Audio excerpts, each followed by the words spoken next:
I seek refuge in Allah from Satan, the expelled from His mercy. When the sky breaks apart, and when the stars fall scattering, and when the seas are erupted, and when the contents of graves are scattered, a soul will then know what it has put forth and kept back.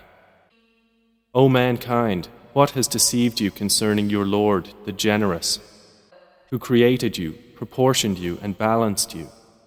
In whatever form He willed has He assembled you. No, but you deny the recompense. And indeed, appointed over you are keepers, noble and recording. They know whatever you do.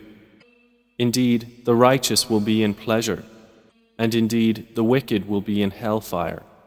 They will enter to burn therein on the day of recompense, and never therefrom will they be absent. And what can make you know what is the day of recompense? Then, what can make you know what is the day of recompense?